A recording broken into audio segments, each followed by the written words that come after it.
Good morning and welcome back. Here's our inserted panel piece.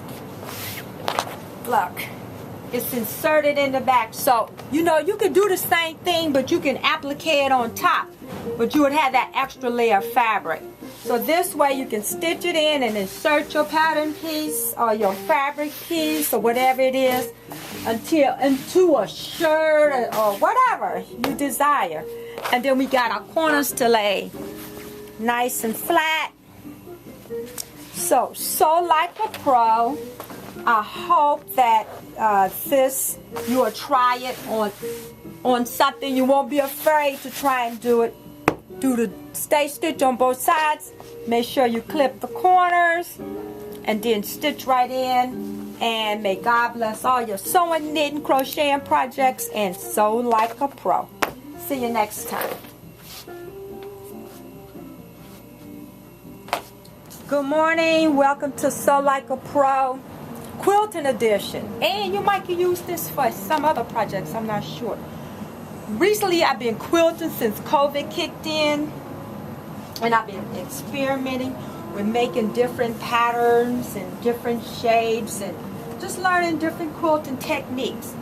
So I used a lot of different fabrics to create this sample, and I don't want to waste it because I'm learning.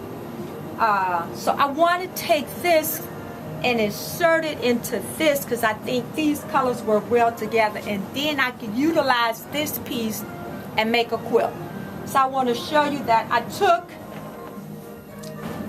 this and measured it. So I took that measurement and divided it in half so I know the width, and then of course I took the length, measured it, and I divided it in two so I know what width and what length I need to extract the piece, and then I can insert this piece so to be right in the middle of my quilt. So take the length, divide it by 2, take the width, divide it by 2, and add whatever your desired seam allowance is. So I took the fabric. I know I want my quilt to finish 36 inches. I'm going to insert this in the center. You can insert it any place you like. I took and I pressed this. And I pressed this because I know that this piece is going to come out. And I can make sure I fold it lengthwise and crosswise, and it's evenly distributed both ways. Now I'm ready. I'm going to use my ruler and line it up and get it squared and mark it off.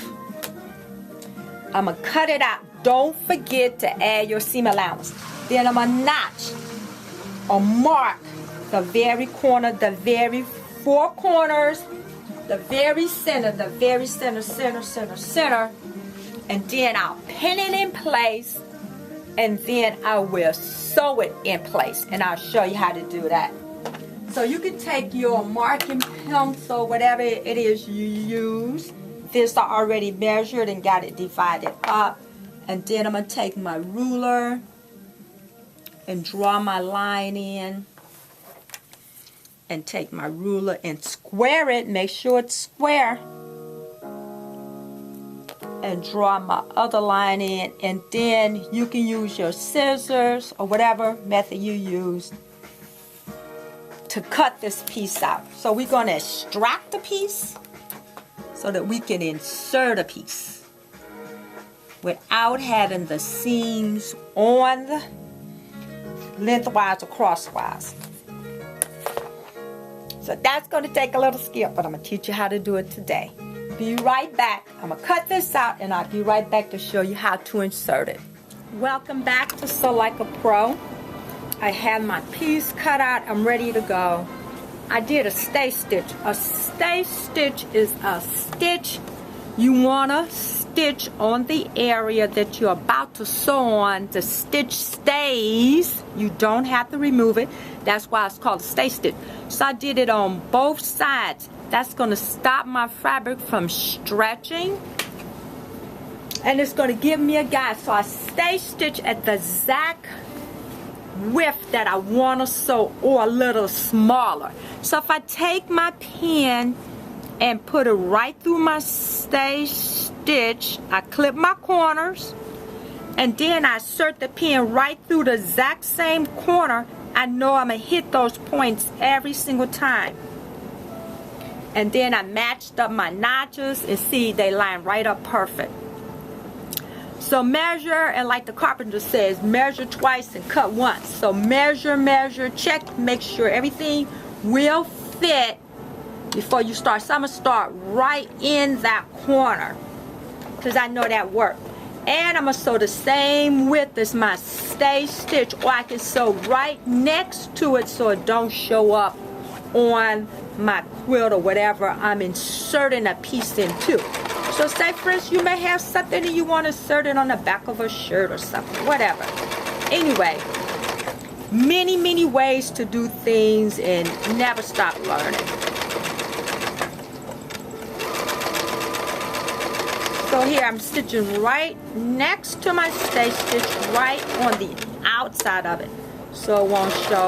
I'm up to my notch. So you want a pin, so you make sure everything is lining up and you're keeping everything balanced.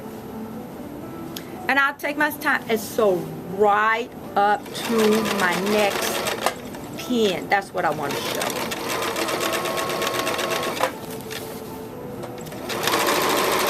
So we stitch right along, stitch up to the pin, and when you get to that point, you want to make sure that you leave your needle down.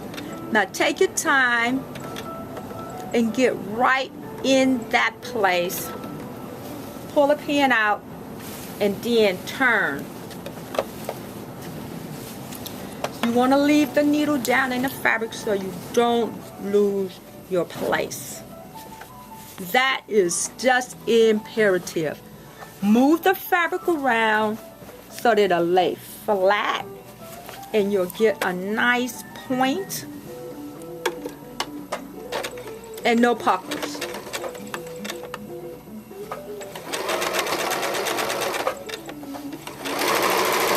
I want to go down just a little bit and stop so you can see that you'll get that to come right to where you want it. Look, and it'll lay nice and flat. We'll remove those threads and no puckers, and we'll get our insert. Be right back with the finished product.